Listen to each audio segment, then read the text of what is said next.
Polemik Ahmad Dhani dan Once Mekel, Rocky Gerung angkat suara. Lagu yang menyangkut privasi orang itu, situasi batin waktu dia ciptain lagu itu bukan public domain, nggak bisa. Kisru pelarangan Ahmad Dhani melarang sang mantan vokalis membawakan lagu Dewa 19 memunculkan tafsir yang berbeda. Sebelumnya Profesor Agus Sarjono sudah memberikan pandangannya terhadap kisru tersebut. Intelektual Rocky Gerung punya pendapat sendiri soal pelarangan tersebut. Rocky menjelaskan dari kacamata hak itu berasal. Nah, untuk bisa memahami kisruh ini dan kemudian untuk bisa memahami adanya pasal-pasal yang bisa dibaca oleh siapa saja begitu, saya ingin mengingatkan saja adanya beberapa prinsip yang harus diperhatikan. Yang pertama ya,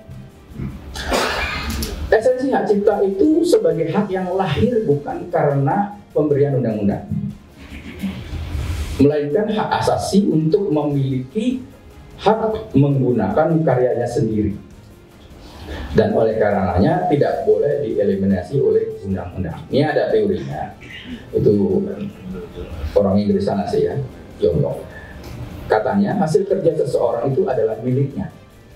Nah, pemerintah atau negara itu harus melindungi hak milik seseorang atau warga. Nah, jadi di sini peran pemerintah adalah melindungi hak milik orang-orang. Nah, dalam konteks hak cipta ini adalah melindungi kepentingan dari pencipta. Itu prinsip yang pertama. Merebak kemana-mana dengan menjelek-jelekan nama saya, seolah-olah saya bersalah di depan hukum. Nah, saya ingin klarifikasi bahwa secara hukum positif, sebagaimana tadi Mas Dhani katakan, saya tidak bisa dipersalahkan. Jadi masalah ini adalah masalah yang sifatnya pribadi. Itu yang harus digarisbawahi. Bahwa ada mekanisme LMKN dan LMK yang sedang dibangun dan telah dibangun berpuluh tahun melalui sistem pengumpulan yang sifatnya masif. Saya tidak bersembunyi di balik undang-undang atau hal demikian. Saya ini orang yang sangat fair. Bertahun-tahun saya mengikuti saja kok apa kata Mas Dhani. Gimana Bang Rocky memandang bahwa seorang Ahmad Dhani melarang lagunya? Itu haknya dia kan atau gimana? Saya juga larang kaos kaki saya dipakai Ahmad Dhani, nggak boleh. Sama aja kan, apa yang melekat pada saya, baik yang saya kreasikan sebagai nilai ekonomi atau nilai intelektual, itu diberikan oleh alam pada saya, nggak boleh diambil orang itu. Itu prinsip pertama yang disebut asas happiness di dalam ilmu ekonomi, atau kemudian berubah menjadi asas properti. Nah, kalau itu saya terangkan, asal usulnya dimulai oleh pandangan filsafat politik atau filsafat hukum dari John Locke. John Locke itu anggap bahwa tubuh manusia itu diberi oleh Tuhan sedemikian rupa sehingga tubuh itu harus menghidupi dirinya sendiri tuh. Nah, karena itu diberi kemampuan untuk bekerja tuh, yang kita sebut sebagai labor. Jadi kalau misalnya benda itu bentuknya nih, depan saya ada pohon nih, ya pohon itu nggak ada gunanya kalau belum dibikin kursi, belum dibikin meja tuh. Nah, ide tentang meja itu yang disebut ide intelektual. Jadi konsep meja itu harus diprotek karena itu adalah bagian dari kreativitas yang datang dari kesempatan yang diucapkan dari langit lalu diterjemahkan sebagai meja. Karena itu bentuknya macam-macam tuh. Jadi orang bisa bilang itu meja-meja gue, iya bentuknya kayak apa tuh? Kan begitu kan? Desainnya seperti apa? Desain itu adalah dari saya. Desain itu adalah kreasi intelektual. Jadi kreasi intelektual sebagai desain di kepala diwujudkan melalui benda konkret. Jadilah meja. Meja belajar, meja buat bentak-bentak orang, buat ditepuk-tepuk tuh oleh seorang yang pernah nepuk-nepuk meja itu. Jadi itu intinya tuh. Demikian juga dengan hak yang tidak tangible, yang nggak kelihatan, yaitu kreasi seni. Intangible itu, yang tidak tangible, yang intangible itu sama fungsinya tuh. Kan dia datang dari imajinasi gue tuh. Gue menyusun lirik tentang percintaan tuh, lalu timbul imajinasi ada di bawah pohon cemara, embun menyusup di dalam batinku. Semua kreasi itu kan nggak mungkin orang lain tiru kan. Karena itu nggak boleh orang lain ambil dari gue tuh tanpa izin. Jadi mesti bukan sekedar diizinkan, emang nggak boleh. Bahkan kalau diizinkan pun kita bilang ya gue nggak mau kasih izin, kenapa emang? Jadi itu dasarnya. Jadi intellectual property right itu didasarkan pada keperluan manusia untuk menghidupi dirinya sendiri. Pertama-tama itu tuh. Baru dia bisa bagi ke orang lain. Karena itu milik dia, betul-betul milik sempurna. Bukan public domain. Itu bukan public domain, itu yang disebut kedaulatan hati nurani. Inner core kita itu dibekali dengan kemampuan kreatif, imajinasi kita tuh. Membayangkan kecantikan lalu diucapkan dalam bentuk lukisan, itu kita sebut sebagai hubungan antara berpikir, berimajinasi dengan barang konkret.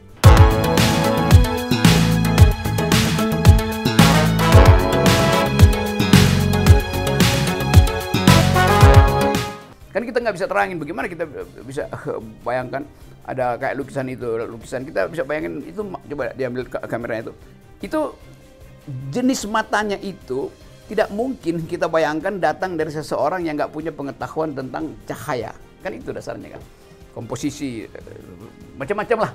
Jadi itu intinya tuh.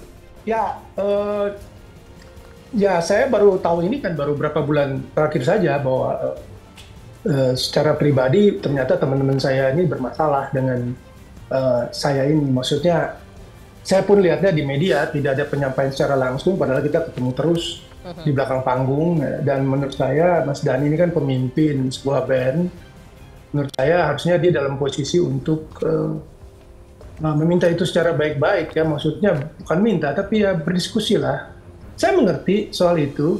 Dari pandangan saya pikir nggak masalah gitu. Toh ada mekanisme LMKN dan LMK yang sedang berjalan, yang harus kita sokong bersama arahnya.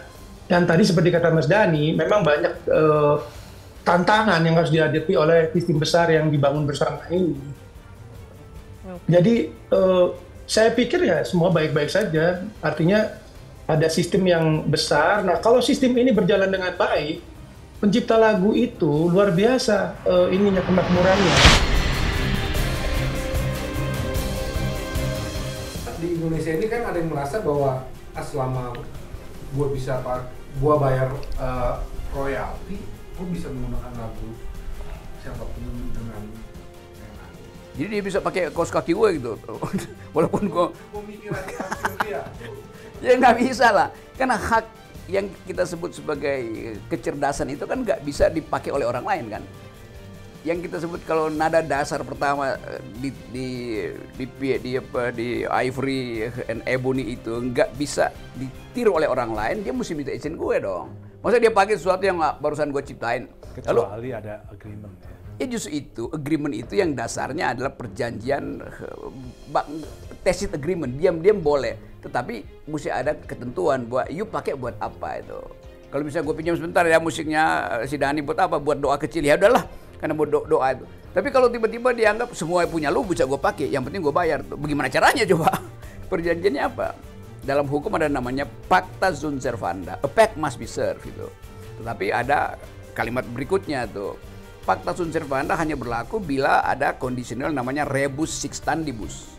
Hal-hal yang diperjanjikan masih sama. Kalau udah nggak sama, dia nggak boleh pakai lagi hak itu kan. Yeah. Itu prinsipnya tuh.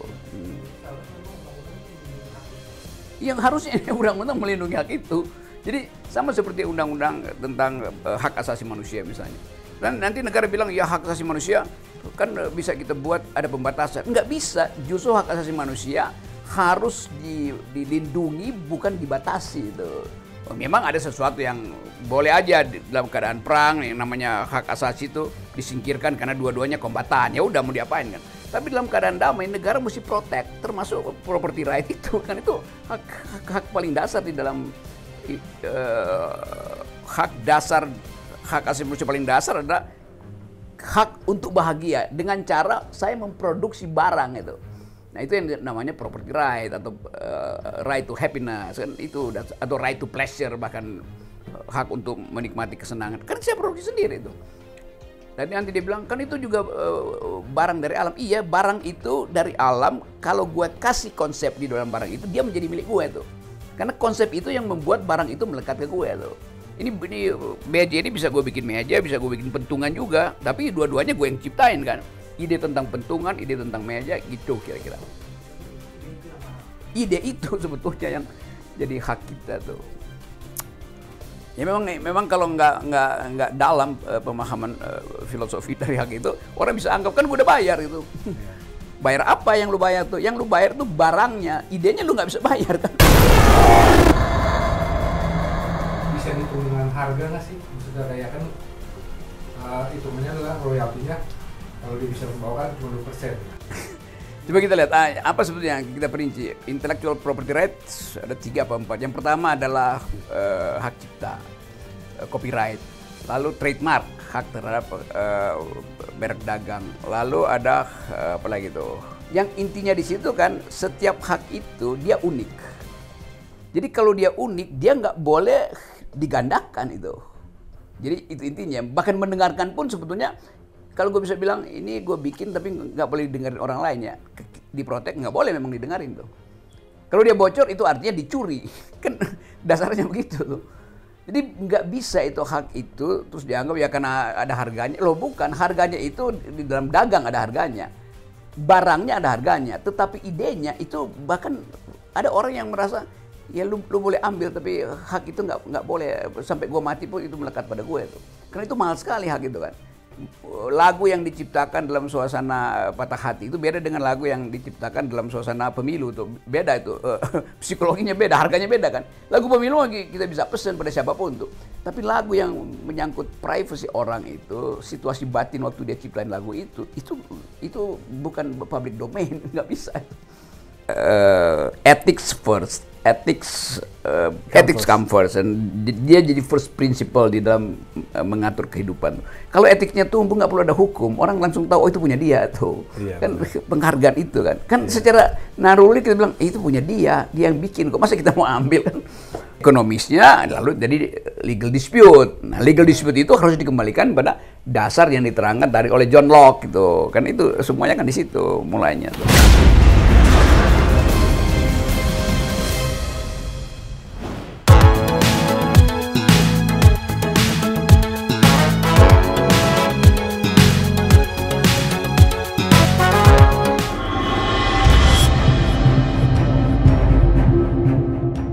Ahmad Dhani merasa dia punya hak atas lagu ciptaannya sendiri dan bisa melarang lagunya dipakai orang lain. Once juga merasa bahwa dia pernah berada di band Dewa 19 dan ikut membesarkan nama Dewa 19. Jadi sepertinya itu bukan masalah besar bila hanya membawakan 2 lagu saja. Saya juga mengakomodasi banyak sekali keinginan dia. Itu adalah faktor-faktor juga yang membuat Dewa maju dan solid ya. Jadi kalau saya pikir tadi Mas Dhani bilang bahwa sewajarnya tidak membawakan lagu Dewa, tentu itu betul. Saya tidak akan membawakan lagu banyak dan tidak membawakan lagu banyak-banyak. Paling banyak juga cuma 2. Lalu menyerang saya dengan ungkapan-ungkapan yang menurut saya berlebihan ya, dan merugikan saya.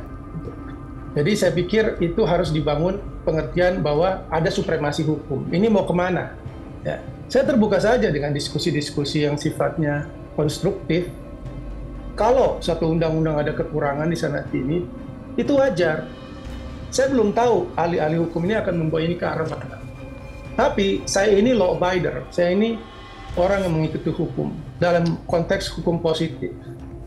Saya kira begitu. Saya sangat menyesal bahwa ini tidak sempat kita selesaikan secara pribadi, kemudian merebak kemana-mana. Nggak pakai briefing, nggak pakai apa. Mas Dhani tiba-tiba sudah membawa saya ini, menjelek-jelekan saya di publik, ya, seolah-olah saya tidak punya kontribusi apa-apa terhadap Dewa 19.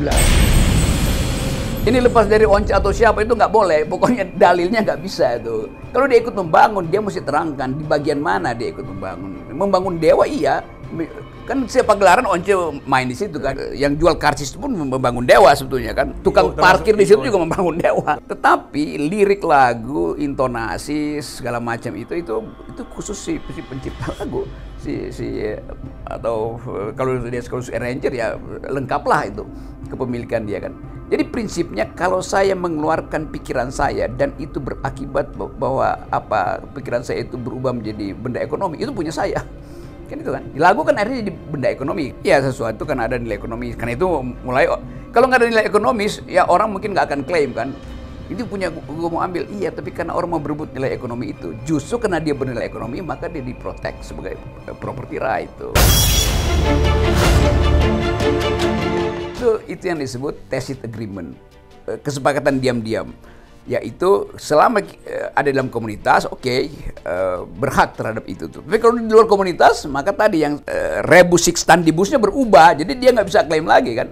Kan dia bukan lagi bagian dari perjanjian itu di dalam Dewa 19, antara perjanjian ekonomi, perjanjian hukum maupun perjanjian etika, perjanjian moral. Apalagi kalau perjanjian etik, itu lebih tinggi lagi walaupun nggak tertulis, tapi orang tahu ya nggak etis lah, gue bukan bagian dari itu, tapi itu kayak mantan tapi masih mantau gitu kan. Justru lebih tinggi ya etika ya? Iya dong, etik itu kan yang ngatur harga diri orang. Mungkin ada perasaan merasa berhak menggunakan karena ada aturan yang berlaku mengikat hal tersebut. Tapi apakah itu pembenaran? Karena sejatinya etika adalah kita tahu mana yang berhak dan benar untuk kita lakukan. Pandangan praktisi hukum pun memandang ini hanya masalah etik saja karena bila mengacu pada Undang-Undang Nomor 28 Tahun 2014 tidak ada yang dilanggar. Senada dengan pendapat pakar hukum, rekan musisi juga berpendapat hal yang sama. Marcel Sihaan selaku Duta LMKN mengatakan kalau masalah polemik ini balik lagi adalah masalah etika, sebetulnya kepada hukum yang tidak tertulis. Netizen juga menganggap ini mudah diselesaikan dengan akui kesalahan dan meminta maaf. Pernahkah kita mendengar kata maaf sudah membawakan lagu Dewa 19 secara komersil tanpa izin? Atau maaf, sistem LMKN soal pembayaran royalti masih kurang bagus? Nah sekarang ini kan sedang berubah ke arah pelarangan. Pelarangan pun sebetulnya dari konteks positif saat ini tidak bisa, ya itu harus ditegaskan. Mas Chandra juga saya kira bisa tegaskan itu. Oh ya, salam ya. Udahlah, demi persahabatan ya kita balikinlah bahwa terutama di dalam upaya untuk membackup yang kita sebut cultural product itu kan kita mesti masuk dulu di dalam kesepakatan etis, itu dasarnya tuh. Kalau cuma soal ya rezeki ekonomi kan ya bisa diatur lah di belakang layar ya bisa tuh, tapi soal hak properti itu kan kita hormati kegigihan seseorang untuk menghasilkan melalui kecerdasan yang diberikan oleh Tuhan, dia hasilkan sesuatu yang bermanfaat buat kemanusiaan. Nah itu jangan dicuri, itu soalnya kan. Jangan dipakai tanpa izin. Ya jangan, itu namanya dicuri, kalau dipakai tanpa izin namanya mencuri kan. Ini semacam catatan kaki aja, selebihnya Google, lihat referensi itu, pasti gua nggak salah. Maaf dan terima kasih, kata yang indah bila dipasangkan. Sejatinya seperti pencipta lagu dan penyanyi akan menjadi harmoni indah bila sudah menyatu.